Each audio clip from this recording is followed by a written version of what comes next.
Hello दोस्तों, एक बार फिर स्वागत है आप सभी का अपने YouTube चैनल 1-to-1 क्लासेस पे।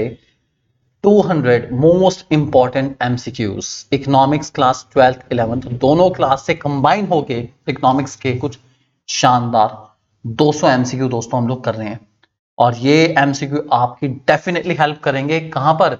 सीयूटी इकोनॉमिक्स के एग्जाम में, UP TGT, UP PGT, KVS PGT, NVS PGT, APS PGT, जितने भी पीजीटी इकोनॉमिक्स और कॉमर्स के एग्जाम होंगे उनमें बहुत हेल्पफुल रहेंगे। आज की बारी है हमारी क्वेश्चन नंबर 81 से लेके 100 तक। शुरू करते हैं दोस्तों आज के इस सफर को।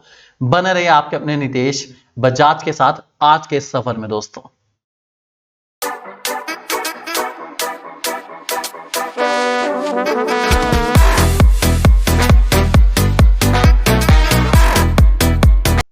तो दोस्तों सबसे पहला क्वेश्चन आपके सामने आ रहा है। दोस्तों, those activities which contributes to GNP of a country are called dash. आपको बताना है ऐसी एक्टिविटीज, ऐसी गतिविधियां जो देश की जीडीपी में, जीएनपी में कंट्रीब्यूट करती है, उनको हम क्या कहते हैं? क्या उनको इकोनॉमिक एक्टिविटीज कहा जाता है, नॉन इकोनॉमिक एक्टिविटीज कहा जाता है, दोनों कहा जाता है, या कुछ भी नहीं कहा जाता? दोस्तों आप सब लोग बहुत अच्छे जानते हैं ऐसी एक्टिविटीज जिससे भी देश के प्रोडक्शन और जीडीपी में कंट्रीब्यूशन बैठे उनको हम लोग इकोनॉमिक एक्टिविटीज कहते हैं। इस बात को हमेशा ध्यान रख के चलेंगे, भूलेंगे बिल्कुल भी नहीं। Next question. Being a tropical country, India has unlimited potential to produce dash energy। आपको बताना है इंडिया के पास ट्रॉपिकल कंट्री होने के नाते किस चीज को सबसे ज्यादा प्रोड्यूस है, किस एनर्जी को सबसे ज्यादा प्रोड्यूस करने के चांसेस आपको सोच समझ के बताना है दोस्तों। क्या वो सोलर एनर्जी है, विंड एनर्जी है, टाइडल एनर्जी है, सब कुछ है? तो भाई इंडिया के पास सब कुछ है यार। सोलर एनर्जी की हमें कमी नहीं अगर हम ढंग से यूज करें, विंड एनर्जी की हमें कमी नहीं अगर हम ढंग से यूज करें। हमारे यहाँ वैरायटी बहुत ज्यादा है। आपको रेगिस्तान के अंदर बहुत अच्छी खासी विंड भी मिल जाएगी, सोलर एनर्जी भी मिल जाएगी, जो कोस्टल एरिया है वहां पे टाइडल एनर्जी मिल जाएगी, सब कुछ मिल जाएगी। यूटिलाइज तो करो अच्छे से। नेक्स्ट क्वेश्चन दोस्तों। Dash is the main reason for soil erosion.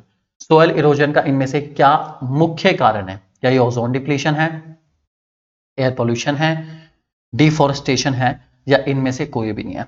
सोचिए दोस्तों, सोइल इरोजन का मीन्स होता है जब भी सोयल की टॉपमोस्ट लेयर इरोड हो जाती है, बर्बाद हो जाती है, उसको सोइल इरोजन कहा जाता है। तो उसका सबसे बड़ा रीजन है deforestation.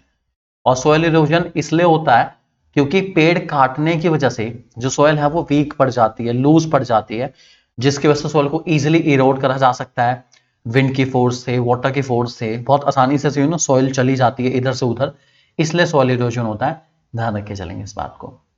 Question number 84। In which sector reforms were introduce in China in the initial phase. China के अंदर इनिशियल फेज के अंदर किस सेक्टर के अंदर रिफॉर्म आए थे? मतलब चाइना ने रिफॉर्म्स किस सेक्टर के अंदर सबसे पहले फोकस्ड करे थे?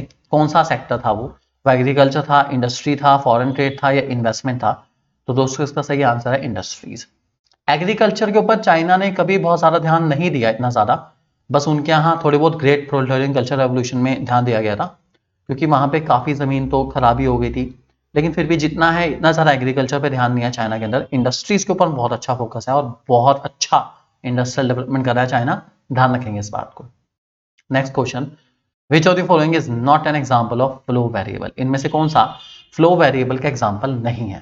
ध्यान रख के चलेंगे दोस्तों। फ्लो वेरिएबल वो होता है जो आपका over a period of time measure होता है, मतलब जैसे 1 साल के अंदर, 10 साल के अंदर, ये सबका सब हमारा फ्लो वेरिएबल होता है।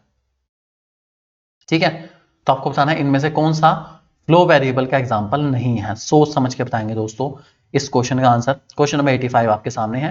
ठीक है, national wealth, national income, number of birth during a year, none of these. तो number of birth in a during year ये तो हमारा फ्लो वेरिएबल है, पक्की बात है, क्योंकि 1 साल के अंदर आ गया। नेशनल इनकम भी 1 साल की निकाली जाती है, ये भी फ्लो वेरिएबल हो गया। नेशनल वेल्थ, क्योंकि वेल्थ जो होती है वो over a period of time generate होती है, नॉट, या एक तरीके से ओवर अ पीरियड का मीन्स है कई सालों की इकट्ठी होती है, जिसको मैं आज इस क्षण में मेजर करता हूं, क्योंकि वेल्थ है तो ये कई सालों की है, जो हो सकता है हमारी पारिवारिक या परिवार ने इकट्ठी करी है पूरी पूरी, या फिर देश की बात करो तो पूरे देश ने इकट्ठी करी है, नेशनल वेल्थ है। इसलिए जो नेशनल वेल्थ होता है दोस्तों वो हमारा स्टॉक वेरिएबल होता है। फ्लो वेरिएबल कभी नहीं होता, क्योंकि ये बहुत लंबे टाइम की होती है, इस बात को ध्यान रख के चलेंगे। Question number 86, which of following is a remedy for inflationary gap. Inflationary gap के लिए, मतलब इन्फ्लेशन को कंट्रोल करने के लिए इनमें से कौन सी रेमेडी है? क्या करें? रेपो रेट बढ़ा दें, इन्फ्लेशन ठीक हो जाएगा? हाँ जी ठीक है। बैंक रेट बढ़ा दें, इन्फ्लेशन ठीक हो जाएगा? हाँ जी बिल्कुल ठीक है। गवर्नमेंट एक्सपेंडिचर कम कर दें, इन्फ्लेशन ठीक हो जाएगा? हाँ जी बिल्कुल ठीक है। तो ऑल ऑफ दीज ठीक है यार, ये सब के सब इन्फ्लेशन को कम करने के लिए ही करे जाते हैं, तो सब ऑप्शन बिल्कुल ठीक है, कोई इशू नहीं है। Question number 87, which of the following is the function of commercial bank. इनमें से कौन सा कमर्शियल बैंक का फंक्शन है? Credit creation, credit control, bank to the government, none of these. तो दोस्तों क्रेडिट क्रिएशन ही इकलौता फंक्शन है जो कमर्शियल बैंक परफॉर्म करता है। क्रेडिट कंट्रोल की जिम्मेदारी आरबीआई की है, आपको पता है। Bank to the government, government का बैंक आरबीआई होता है, कमर्शियल बैंक तो नहीं होता बिल्कुल भी। ठीक है, इस बात को ध्यान रख के चलेंगे। तो ऑप्शन नंबर 1 हमारा बिल्कुल करेक्ट है, ध्यान रखेंगे इस बात को। क्वेश्चन नंबर 88 आपके सामने आ चुका है दोस्तों। Which of the following are the objectives of government budget. इनमें से कौन सा गवर्नमेंट बजट का ऑब्जेक्टिव है? देखना पड़ेगा। क्या ऑब्जेक्टिव है? Redistribution of income and wealth, या इकोनॉमिक स्टेबिलिटी, या दोनों? ठीक है, तो सोच समझ के बताएंगे इस जवाब को। क्या होगा इसका सही जवाब, सोच समझ के बताएंगे दोस्तों। तो दोस्तों इस सवाल का आंसर आपको बताना है कि हमारे जो ऑब्जेक्टिव है गवर्नमेंट बजट के, इनमें से कौन कौन से हैं, सोच समझ के बताएंगे आप लोग। क्या हमारा ऑब्जेक्टिव है redistribution of income and wealth, economic stability, या दोनों है? तो भाई इसका जो सही जवाब है वो है दोनों। Redistribution of income and wealth का मतलब है कि जो अमीरी और गरीबी के बीच में डिफरेंस है उसको खत्म करना, और इकोनॉमिक स्टेबिलिटी का मतलब होता है ना तो देश में इन्फ्लेशन रहे ना डिफ्लेशन रहे, इकोनॉमी स्टेबली चलती रहे चलती रहे चलती रहे। ध्यान रखेंगे इस बात को। Next question, the market converting the currency of a country into the currency of the other country is known as dash. Okay, कौन सी मार्केट एक देश की करेंसी को दूसरे देश की करेंसी में कन्वर्ट कर सकती है? Factor market, commodity market, share market, या फॉरेन एक्सचेंज मार्केट? तो इसका सही जवाब है दोस्तों foreign exchange market. Foreign exchange market वो प्लेस है या वो सिस्टम है जिसके थ्रू मैं एक देश की करेंसी को दूसरे देश की करेंसी में बहुत इजीली कन्वर्ट कर सकता हूं बिना किसी दिक्कत के। इस बात को हमेशा ध्यान रख के चलेंगे, काफी अच्छा क्वेश्चन है। Next question, which of the following was not the reasons of drain of India's wealth under the British rule. इनमें से कौन सा रीजन नहीं है? रीजन नहीं है, आपको बताना है इनमें से कौन सा रीजन नहीं है इंडियाज की वेल्थ को ड्रेन करने का ब्रिटिशर्स के द्वारा। ठीक है, administrative expenses in office, war fought by Britishers, import of invisibles, या नन ऑफ दीज। बहुत सोच समझ के जवाब देंगे, इनमें से कौन सा इंडियाज की वेल्थ को ड्रेन करने का रीजन नहीं है? तो दोस्तों इनमें से कोई नहीं है। ब्रिटिशर्स ने इन सब वजहों के चक्कर में ऐसा कुछ नहीं है कि भाई ड्रेन करा, मेन उनका रीजन था ड्रेन करने का कि वो इंडिया को इंपोर्टर बनाना चाहते थे फिनिश गुड्स का, और एक्सपोर्टर बनाना चाहते थे रॉ मटेरियल का। यही उनका मेन एम था, ध्यान रखेंगे इस बात को। Question number 91, marketed surplus is basically left with dash. Okay, marketed surplus किस या किन किसानों के पास बचता है? Small farmer, marginal farmer, large farmer? भाई ये बचता है लार्ज फार्मर के पास। लार्ज जो बड़े किसान है ना, उनके पास बचता है मार्केटेड सरप्लस। ज्यादा तो उनके पास बचता है, स्मॉल तो अपने बेसिक नेसेसिटीज फुलफिल कर पाते हैं, मार्जिनल भी बस अपने गुजारे के लायक ले पाते हैं। बेसिकली बचता है मार्केट सरप्लस किसके पास? लार्ज फार्मर्स के पास। नेक्स्ट क्वेश्चन हमारे सामने, विच of the following was not element of new economic policy. इनमें से कौन सा एनईपी का एलिमेंट है? ओके, है एलिमेंट है। ओके, एलपीजी लिबरलाइजेशन है, प्राइवेटाइजेशन, ग्लोबलाइजेशन है, सब है यार, सब है। एलपीजी तीनों है, टेंशन लेने की जरूरत ही नहीं बिल्कुल भी। Next question, the ratio measure the number of poor below the poverty line is known as dash. आपको बताना है कौन सी रेशियो को हम लोग लेके चलते हैं। अगर मुझे पीपल बिलो पॉवर्टी लाइन को निकालना है तो कौन सी रेशियो लेके चलूंगा? Poverty count real ratio, population count ratio, head count ratio, none of these. इसको कहते हैं दोस्तों head count ratio. Number of poor people और number of people below poverty line को निकालने के लिए हम लोग हेड काउंट रेशियो का सहारा लेते हैं, इस बात को हमेशा ध्यान रख के चलेंगे। Next question, unemployed people in India is calculate. Unemployment people का फॉर्मुला बताओ भाई क्या है? Workforce minus labour force minus workforce, labour force plus workforce, none of these. तो दोस्तों अनएम्प्लॉयमेंट का जो फॉर्मुला हमारे पास है वो है, सोच समझ के बताओ कौन सा हो सकता है, कौन सा है? वर्कफोर्स माइनस लेबर फोर्स या लेबर फोर्स माइनस वर्कफोर्स? तो दोस्तों हमारे इस क्वेश्चन का सही जवाब है labour force minus work force. बताता हूं दोनों में क्या फर्क है। लेबर फोर्स वो लोग हैं जो लोग काम करना चाहते हैं, किसी भी रेट पे काम करने को तैयार है। वर्कफोर्स वो लोग हैं जिनको काम मिल गया। तो इनके बीच का जो डिफरेंस है वो अनएम्प्लॉयड है, मतलब वो लोग जो काम करना चाहते हैं लेकिन उनको काम नहीं मिल रहा है, उन लोगों को डिनोट करेगा। इस बात को ध्यान रख के चलेंगे। Question 95, which of the following is not a global economic grouping. उनमें से कौन सा ग्लोबल इकोनॉमिक ग्रुपिंग नहीं है? सोच समझ के बताएंगे।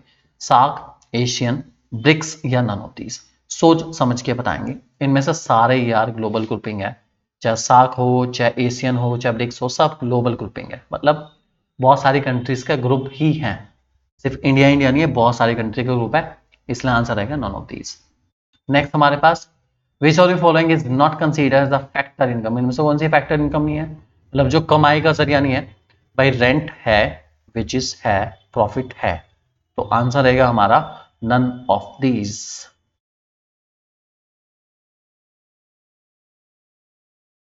ठीक है, नेक्स्ट क्वेश्चन हमारे सामने। अगर एमपीसी जीरो मल्टीप्लायर की वैल्यू होगी, भाई देखो के का फॉर्मूला होता है 1/1 माइनस एमपीसी या 1/एमपीएस। तो अगर एमपीसी जीरो है तो 1/1 minus zero equals to 1/1 equals to 1। तो आंसर आएगा 1। तो मल्टीप्लायर की वैल्यू होगी 1, simple. Next question, visual following is not a social development indicator. इनमें से कौन सा सोशल डेवलपमेंट इंडिकेटर नहीं है?